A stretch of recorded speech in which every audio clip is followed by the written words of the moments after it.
آب نداریم، زیر پامون هم آب نداریم، پشت سد هم آب نداریم. خب شما میگید ما چیکار کنیم؟ آب و مشکل داریم، برق و مشکل داریم، گاز و مشکل داریم، پول و مشکل داریم، تورم و مشکل داریم، کجا رو مشکل نداریم؟ و در بحران جدی و غیر قابل تصوری هستیم. وضعیت درآمدمون هم معلومه، دخل و خرجمون هم معلومه. وقتی توقع ایجاد میکنیم باید یکی بگه از کجا این توقعاتو.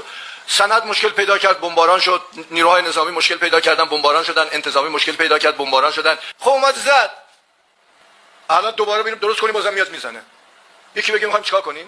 هر کسی که مردم رو از آینده ناامید کنه برای دشمن داره کار میکنه، چه بدانه چه ندانه. اگر یأس آفرینی کردید نمیتونید بگید ایران دوستید.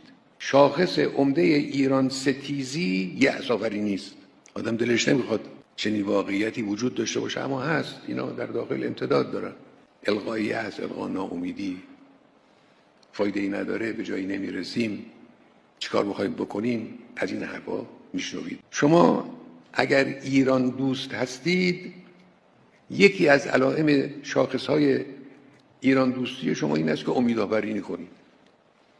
اگر یأس آفرینی کردید نمیتونید بگید ایران دوستید. شاخص عمده ایران ستیزی یأس آفرینی است، امیدسوزی است، القای ناتوانی است، القای بنبست است. اینا شاخصهای ایران ستیزی است.